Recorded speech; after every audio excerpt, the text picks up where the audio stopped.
그래서 굴기했다 그러는데 저쪽에서 인공지능 이런 거 막 앞서가고 있겠죠. 응 잘해봐 막 이러고 가고 있겠죠 아마. 예를 들면 우리는 이런 랩탑 쓰는데 그쪽에서 한 5년 전 성능의 랩탑을 써야 되면 그리고 그거 수출도 해야 되면 그것이 먹히겠느냐 이거죠. 생태계 조성의 노력이 없어도 네. 원가발로 쭉쭉 찍어 누르면 경쟁자들이 그 떨어져 나가는 거죠 이제. 삼성 트랜지스터는 이렇게 생겼으면 TSMC 트랜지스터는 저렇게 생겼어요. 그러니까 제가 많은 팹리스가 들어가 있는 데로 가면요 내 선택지가 많아요. 그럼 TSMC 3나노에선 선택지가 8개 있고 삼성에 가면 2개 있고 뭐 그런 식인 거예요.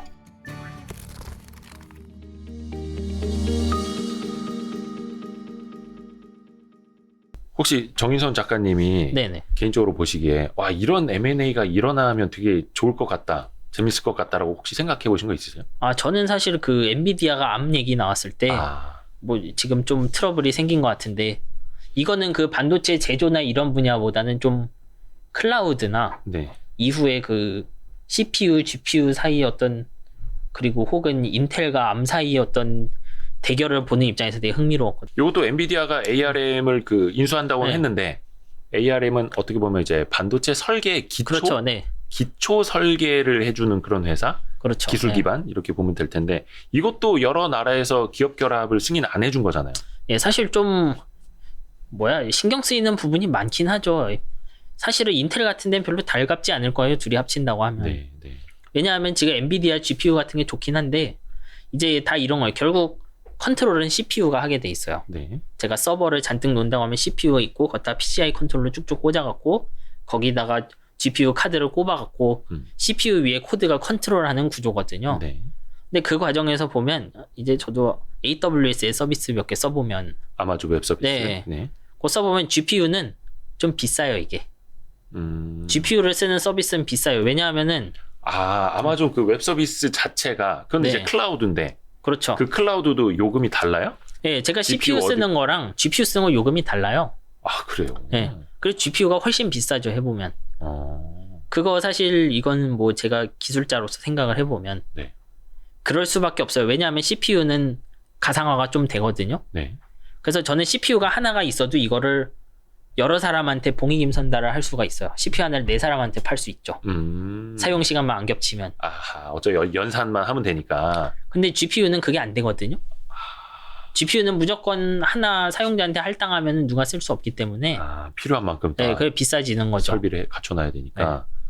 근데 이제 CPU가 붙으면 그럼 좀 편해질 거예요. 그러니까 ARM을 인수하면은 ARM CPU랑 엔비디아 GPU 붙어 있으면 그런 거 아마 AWS 들어갈 수 있겠죠.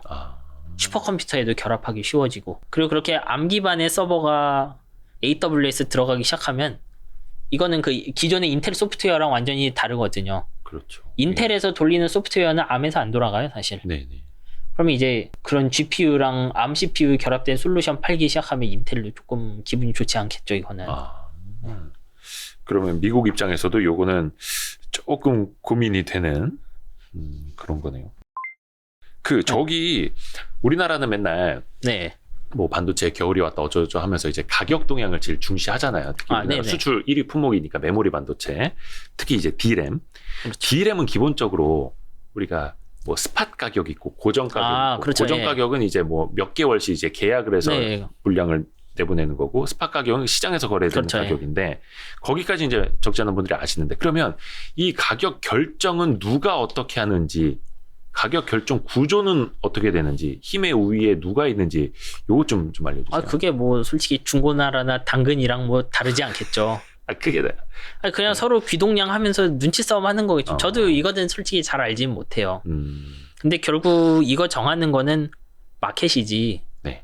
예를 들면 지금 이게 그 수요자의 힘이 무조건 강하다고 하면 반도체 가격이 바닥을 막 기고 있을 거고 이게 공급자의 힘이 강하다고 하면 막 하늘로 날아가고 하겠죠. 네.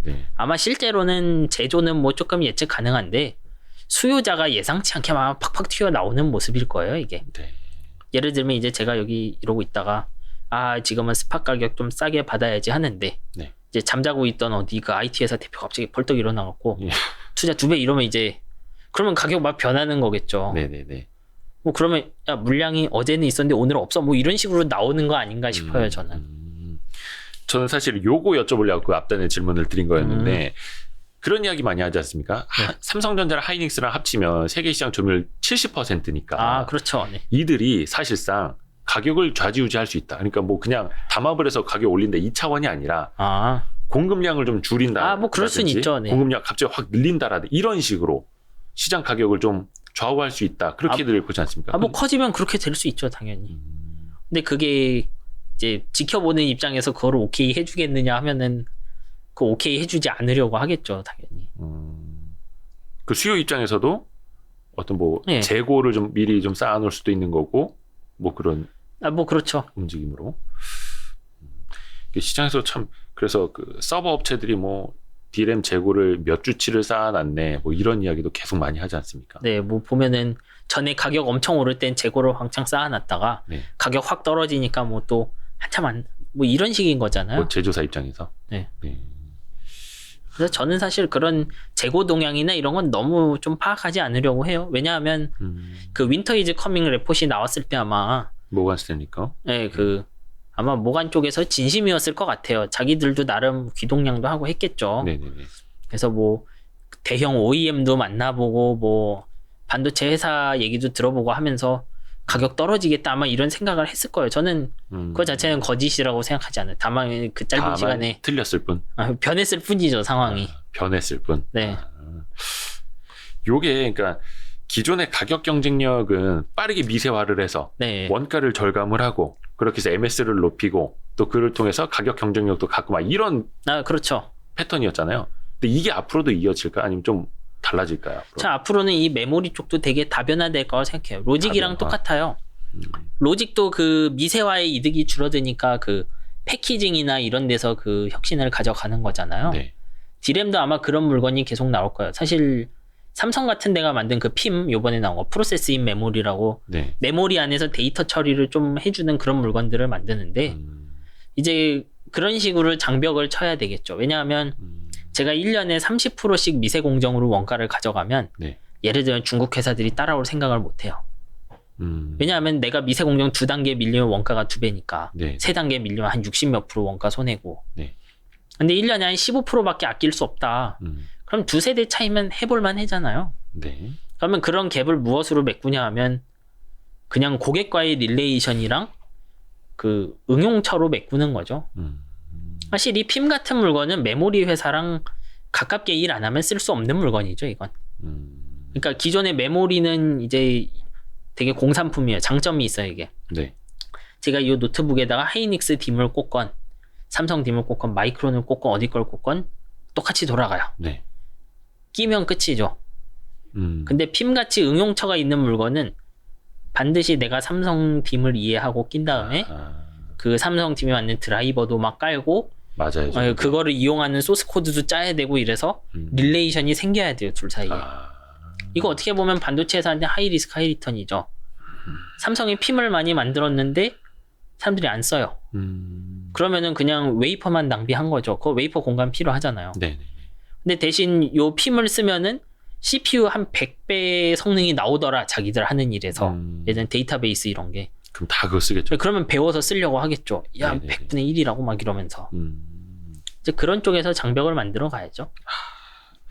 요거는 굉장히 조금 네. 리스크를 감안한 그렇죠. 의사결정이 돼야 되는 거고. 그러니까 미세 공정은 사실 좋은 점이 생태계 조성의 노력이 없어도 네. 원가발로 쭉쭉 찍어 누르면 경쟁자들이 그 떨어져 나가는 거죠, 이제. 이제 아무리 저쪽에서 뭐 고객한테 뭐 핌 같은 거 들고 와도 근데 너희는 2배 비싸잖아 막 이러면 안 써버릴 거잖아요, 네. 고객이. 근데 그 갭이 없어지니까 이제 생태계 조성의 방향으로 나아가야 되는 거죠. 네. 그리고 그 파운드리 분야를 놓고 보면 대만 TSMC 점유율이 한 50%대 후반 네. 요 정도 그렇죠. 되고 삼성이 20%가 좀 안 되고 네, 그렇죠. 그 격차는 좁혀지지가 않고 있잖아요. 뭐 그렇죠. 이만하면 잘하고 있는 거죠, 사실. 사실은 잘 하는 건가요? 그 정도면? 네, 뭐 이기면 좋겠지만 그렇게 쉬운 건 아니니까. 그 격차를 좁히지 못하는 결정적인 이유는 뭐라고 보면 돼요? 뭐 제가 그 회사 직원 아니니까 잘 모르지만 이 파운드리는 네. 생태계 효과가 강해서 생태계. 그 후발주자 진입이 생각보다 쉽진 않아요. 그렇죠. 이제 특히나 이제 핀팻 같이 3D 트랜지스터 나오면서 되게 심해졌는데 네. 이 설계 회사들이 고민이 이런 게 있어요. 이 트랜지스터 특성이 옛날보다 회사들마다 많이 다르기 때문에 네. 빨리 정해야 돼요. 음. 제가 예를 들면 자동차를 만드는데 껍데기는 똑같고 엔진을 2개 쓰는 거랑 똑같아요.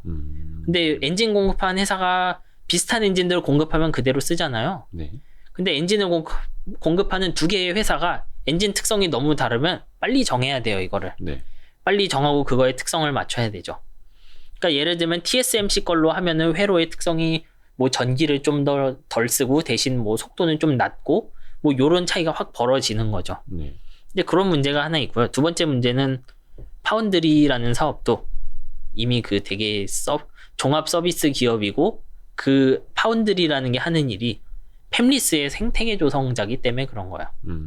제가 그 칩을 하나 만들면 예를 들면 제가 책을 쓴다고 할 때 네. 어떻게 되어 있냐면 그 칩의 물리적인 위치가 있어요, 다. 네. 칩 여기에는 시계가 들어가고 칩 다른 부분에는 뭐 메모리가 들어가야 되고 어디에는 그 GPU가 들어가고 이렇게 나눠져 있어요, 칩 하나가. 네. 근데 그 칩들이 전부 내가 만드는 게 아니에요. 그 칩의 일부분은 사서 써야 돼요. 그러니까 예를 들면 제가 퀄컴이라고 해도 어디 조그만 회사에서 그 칩의 일부분을 모양을 그대로 사서 쓸 수 있는 거야. 어떤 뭐 특정 기능이 됐든. 그렇죠. 네. 뭐 시계 같은 거라든지 그럼 자잘한 거부터 네. GPU를 뭐 예를 들면 암에서도 그 GPU 같은 거 만들잖아요. 암용 GPU를 써도 되고 삼성은 뭐 AMD RDNA라는 거 가져다가 엑시노스에 쓴다고 하잖아요. 네. 그게 물리적으로 박히는 거예요, 위치에. 네. 그 선택지가 많을수록 좋겠죠. 근데 그 물리적인 위치는 어떻게 해야 최종적으로 만들 수 있냐 하면 파운드리가 정해줘야 돼요. 그 칩의 모습은 예를 들면 제가 삼성인데 GPU를 AMD에서 샀잖아요. 네. 그러면 진짜로 그 포토마스크에 새겨져 있어요, 그 모습이. 네. 네. 네. 그러니까 칩의 오른쪽에는 AMD RDNA가 있다. 네. 이 모습이 박혀 있는데 이 모습이 삼성 파운드리에서랑 어디냐 TSMC에서의 모양이 달라요. 왜냐하면 트랜지스터 모양 다 다르거든요. 네. 네. 네. 삼성 트랜지스터는 이렇게 생겼으면 TSMC 트랜지스터는 저렇게 생겼어요. 그러니까 제가 많은 팹리스가 들어가 있는 데로 가면요, 내 선택지가 많아요. 예를 들면 삼성 파운드리에 가면 RDNA랑 뭐 암 거밖에 없는데 TSMC 가면은 엄청 많은 거예요, 선택지가. GPU 종류 엄청 많은 거죠. 네. 네. 네. 그럼 TSMC 3나노에선 선택지가 8개 있고 삼성에 가면 2개 있고 뭐 그런 식인 거예요. 그게 거의 모든 공정에서 다 그래요. 많은 회사들이 자신들이 그런 IP 장사, 이제 직접 칩은 안 만들고 IP 장사하는 데들 있죠. 네. 그런 회사들은 다 TSMC 기준으로 일단 먼저 그 설계를 만들어 놓는 거예요. 우리 TSMC에서 됩니다라고 홍보를 하는 거죠. TSMC 3나노에서 사용 가능한 설계다. 그러니까 설계할 때부터 네. 파운드리를 염두에 두고 같이 네, 설계를 이제 그 보면 그래서 TSMC IP 얼라이언스라는 개념이 있어요. 네. 그 지적재산권 그 설계들이죠. IP 얼라이언스. 네. 그 설계가 지적재산권을 네. 이제 공동으로 함께 뭘 하는. 네. 네. 그러면 그 설계 하나를 만들면은 공통으로 검증하는 어떤 프로세스를 놓고 너 설계 끝났어? 그러면 이거 가져와서 이거 통과하면 TSMC 3나노에서 쓸 수 있는 거임 이렇게 도장을 딱 찍어주는 거죠. 그러니까 TSMC로 들어가면 선택지가 많은 거죠. 삼성에서는 그게 안 된다고 하기는. 그냥 후발이니까 그런 거죠. 그러니까 팹리스가 100개 들어와 있는 곳이랑 10개 들어와 있는 거 비교하면요, 제 입장에서 100개 들어와 있는 애랑 함께 해야 되는 거예요. 선택지가 많으니까. 네. 그 저는 이런 예시를 썼는데 옛날 청계천 뭐 복귀하기 전에는 거기가 뭐 각종 철물점부터 다양한 그 애들이 같이 있었잖아요. 네. 네. 그러면 그 청계천 안에서는 필요하면은 필요한 가게로 막 가서 챙기죠. 그렇죠. 한번 이제 네. 청계천을 나가면 선택할 수 있는 가게들이 많으니. 네, 그렇죠. 네. 그러면 그 청계천 안에 가게들도 가게끼리 막 주고받잖아요, 일을. 네. 근데 제가 청계천 입주 고객인데 청계천 벗어난 거예요. 나 혼자 있죠, 이제. 예. 그게 힘든 거예요, 사실. 그런 개념으로 보니까 조금. 네, 그러니까 팹리스는 서로 경쟁도 하지만 상호 의존적이에요. 내가 못 만드는 칩의 일부는 딴 애한테서 사다 쓰고 이런 좀 되게 자유롭게 오고 가는 방식인데, 네. 그 오고 가는 바탕은 그 파운드리예요. 그러니까 예를 들면 TSMC 3나노라는 공통의 룰을 놓고 움직이는 거예요, 얘네는. 네. 그 안에서. 삼성에 가면 삼성 3나노라는 룰을 놓는 거고. 그리고 또 요 질문도 굉장히 많이 들어본 질문 중에 하나일 텐데 중국의 그 이른바 반도체 굴기라고 하는 거. 네. 중국은 하려고 하고 미국은 계속 견제하려고 하고 해서 첨단 장비들 중국에 이제 못 들어가게 하고. 예, 그렇죠. 그런 것도 이제 반복되고 있는데 중국은 어떻게 좀 굴기에 성공한다 아니면 최소한 나름의 시장이라도 좀 구축한다 어떻게? 지금도 보면 그 칭화윤이 같은 데가 네. 뭐 어디로 넘어갔다 국책으로 넘어갔다 그렇잖아요. 네. 사실 그런 거 좋은 시그널은 아니겠죠. 돈을 버는 회사면은 그런 일이 일어나지 않을 거예요. 아마 제조 장비의 문제뿐만 아니라 실제로 인적 자원의 문제가 있는 것이 아닐까. 뭐 이거는 제가 알 수 있는 건 아니에요, 사실. 왜냐하면 뭐 정보는 되게 제한적이니까. 네. 근데 거기서 예전부터 말했던 그 좀 야심찬 로드맵과 현실을 보면은 많이 좀 잘 안 되는 거 아닌가. 뭐 언젠가 제조는 하겠죠. 뭐 낸드는 지금도 좀씩 나오고 있으니까. 근데 나올 때쯤 되면 디램 산업 같은 건 좀 재미없는 산업이 될지도 모르겠다. 이게 중국은 뭘 해도 자기네 그 14억 인구 그 시장이 원체 크기 때문에 중국 내수만 해도 사실상 글로벌 시장이다라는 게 이제 많이 통용이 되잖아요. 근데 뭐 그런 이야기도 반도체 하죠. 분야에서는 또 이게 다를 수 있고. 왜냐하면 이거 야채는 아니잖아요. 이게 음식이 아니잖아요. 이거. 왜냐하면 우리가 중국 내수 시장에다가 그 시장에 가서 디램 팝니다 이렇게 팔고 있는 게 아니고 대부분의 수요는 전자제품의 부품인 거죠. 그렇죠. 근데 예를 들면 이게 성능이 한 뭐 1년쯤 차이 나면 모르는데 몇 년씩 차이 나는데 아하. 예를 들면 우리는 이런 랩탑 쓰는데 그쪽에서 한 5년 전 성능의 랩탑을 써야 되면 그리고 그거 수출도 해야 되면 그것이 먹히겠느냐 이거죠. 뭐 극단적으로 관공서나 그런 거 수요는 채울 수 있겠죠, 중국이. 혹은 뭐 자국 기업들한테 사용을 강요할 수도 있겠죠. 근데 예를 들면 되게 큰 뭐 알리바바나 텐센트 같은 기업 실제로 중국이 반도체 대결에서 이기는 게 중요할까요? 아니면 그 IT 뭐 예를 들어 인공지능이나 이런 데서 이기는 게 중요할까요? 그러면 그 싸움에서 승패를 좀 정하려면 자국 반도체를 강요하는 건 좋은 선택은 아니죠. 그래서 굴기했다 그러는데 저쪽에서 인공지능 이런 거 막 앞서가고 있겠죠. 응, 잘해봐 막 이러고 가고 있겠죠 아마. 그러니까 반도체 어떤 생산 제조 측면에서 보면 네. 한계가 보이니 그쪽에다가 어마어마한 물량을 투입하는 것보다 다른 자원에다 투입을 하는 게 그렇죠. 예. 훨씬 효율적일 수 있다. 그러니까 반도체 굴기 성공한다는 대가로 자신들의 어떤 IT나 인공지능 쪽의 굴기를 실패하는 거는 옳은 일은 아니죠 거기서. 뭐 물론 중국은 이제 자원이 많기는 합니다만 인적 자원도 네. 어찌됐든 그 안에서도 선택을 해야 되는 그러니까 거고. 반도체는 목적이 아니고 수단이에요 그쪽에서도. 최종 목적에 어긋나면 얼마 이상 쓸 수는 없겠죠. 우리나라도 얼마 전에 그 반도체 뭐 투자에 대해서 뭐 세제 지원을 해준다라든지 여러 가지 이제 지원책들을 내놓고는 있는데 앞에서 잠깐 이야기한 것처럼 인텔의 파운드리 측면도 네. 그렇고 미국도 그렇죠. 자국 내에서 반도체 제조를 좀 더 늘리도록 해서 뭐 삼성도 텍사스에다가 공장 하나를 더 추가한다고 하고 요런 틀 안에서는 좀 각 국가들 경쟁을 할 때 어떤 점을 좀 포인트를 두고 보면 좋을지. 지금요? 이거 되게 네. 옛날보다 대결이 다각적이어갖고 어떻게 말해야 될지 모르겠어요. 그 정답이 사실은 하나는 아닙니다. 예. 이게 그냥 국가의 경계를 놓고 보면 이제 서방 세계 쪽으로 반도체 제조를 좀 많이 끌어들이려고 해요. 네. 특히 미국이 그런데 말한 것처럼 TSMC가 하이실리콘 세계에 그래도 탑 10에 들어가는 설계 회사 하나를 그냥 죽였죠. 그러니까 동북아에 제조 시설이 모여 있는 것 자체가 미국에겐 리스크인 거죠. 네. 그래서 그런 지정학적인 문제를 일단 해결하려는 게 제일 크죠. 왜냐하면 TSMC 같은데 어떻게 보면 중국의 영향력도 좀 들어갈 수 있고 네. 불안할 수 있고 또 TSMC가 혼자 커지면 중국의 영향력이 없더라도 이제 슈퍼을 진짜 뭐 미국 정부에게도 슈퍼을이 되어버릴 수도 있죠. 네. 우리가 안 주면 너희가 차지하던 부가가치 한 30몇 프로 날아간다 이런 식으로. 이제 그렇게 해서 안정시키려는 게 제일 큰 그림인 것 같아요. 뭐 그거에 비하면 인텔이 유럽에다가 팹을 짓네 마네 뭐 미국 예를 들면 삼성전자가 미국에 팹을 짓느냐 마느냐 이런 건 그냥 그 안에서 돌아가는 이야기겠죠 아마. 네.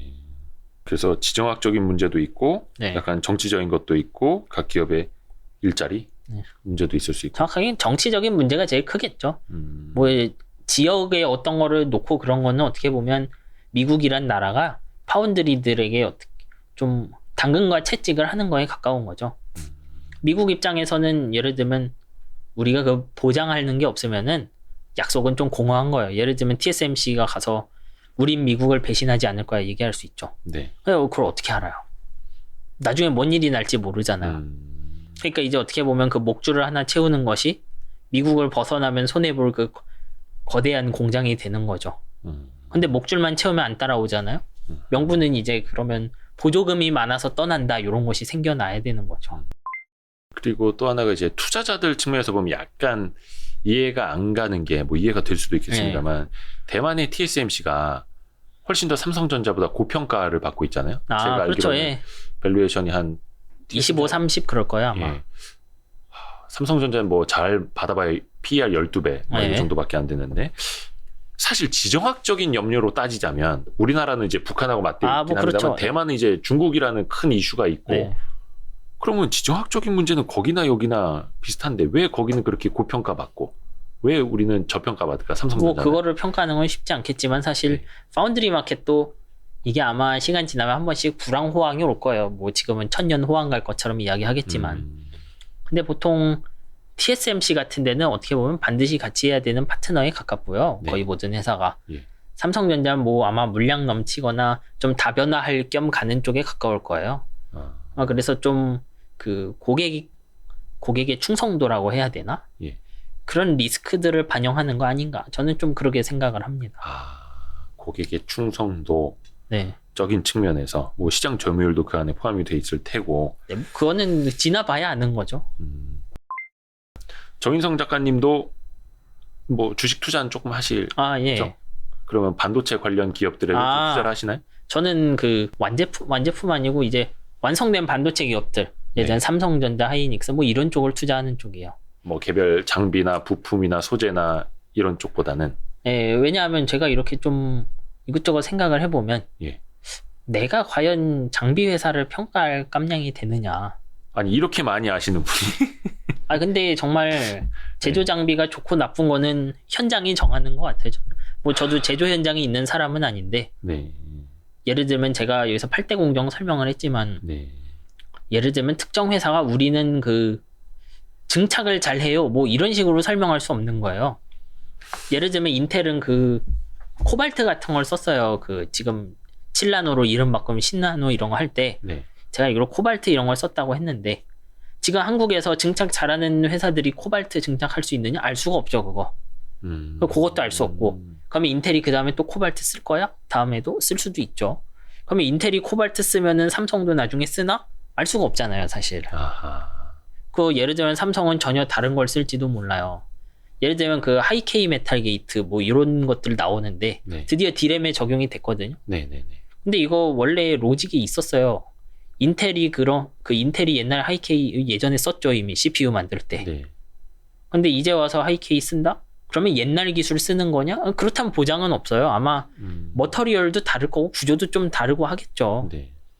그러면은 이게 하이케이가 오래됐다고 해서 이것도 옛날 기술이라고 할 수 없는 거예요. 그러니까 우리가 여기 앉아서 혹은 내가 집에 앉아서 뭐 몇 사람 만나보고 정할 수 있는 기술은 아닌 것 같아요, 저는. 그래서 저는 그냥 제 투자의 선택 자체가 그런 거는 어차피 완제품 회사가 제일 잘 아니까 네네네. 알아서 잘 택하고 나는 그 수요단이나 보는 게 마음이 편하다. 좀 그런 거죠. 저는 잘 할 수도 있다고 생각해요. 정말 깊이 공부하면. 남들보다 좀 앞서갈 수도 있겠죠. 근데 제가 밤잠을 설치냐 아니냐의 문제인 거죠, 이제. 그렇죠. 그 반도체 장비나 소재 부품 쪽이 원래 한번 파트너십을 잡으면 그렇죠. 원래 그쪽은 진입 장벽이 높다 보니까 아무나 들어오고 막 나가 떨어지고 이렇지는 않잖아요. 그렇진 뭐 않죠. 다른 자동차라든 다른 쪽 부품과는 좀 다르니까 생태계가. 그래서 삼성 하이닉스랑 10년, 20년 꾸준히 해온 데들은 상대적으로 좀 그렇죠. 안정적이다라고 보는 시각들이 있는데 또 말씀하신 것처럼 또 기술이 원체도 빠르게 변하다 보니까 그런 리스크들도 또 본인이 어떻게 보면 투자할 때 스터디를 훨씬 더 깊이 있게 해야 되는. 그렇죠. 이게 결국 완제품이냐 그 장비 업체냐도 이게 팔던 장비 계속 파는 곳은 완제품 회사랑 비슷하겠죠. 그 PE 받는 것이. 왜냐하면 변화가 별로 없으니까. 네네. 근데 그렇지 않은 회사들 이제 예를 들면 원래 없던 거 진입하고 싶어 하는 회사들 네. 될지 안 될지 몰라요. 왜냐하면 회사 본인도 잘 모르고 그 완제품 회사 삼성이나 하이닉스도 이 장비 도입할지 아닐지 결정이 안 났거든요, 안에서. 네네네. 그럼 당연히 모르겠죠.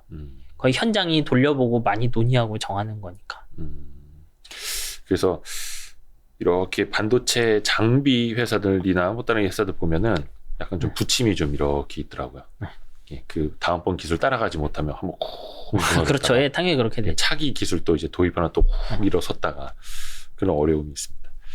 그래서 오늘은 야 벌써 2시간 넘게 저희가 그래요. 와. 그러니까 사실 저희가 이렇게 책 내용뿐만이 아니라 네, 뭐 또 그럼요. 많은 구독자분들한테 좀 도움을 드릴 수 있는 내용도 좀 저희가 정인성 작가에게 부탁을 해가지고 또 네. 흔쾌히 또 네, 이야기를 감사합니다. 잘 해주셔서 너무 감사합니다. 저도 재밌게 들었습니다. 네, 감사합니다. 아유 고맙습니다. 그래서 반도체 제국의 미래 정인성 작가 함께했고요. 또 조만간 창업을 할 예정이라고 하니까 뭐 어떻게 될지 모릅니다, 사실. 그 좋은 하이닉스를 때려치우고 예 도전 네. 응원하겠습니다. 네, 감사합니다. 또 뵙겠습니다. 고맙습니다. 네, 감사합니다.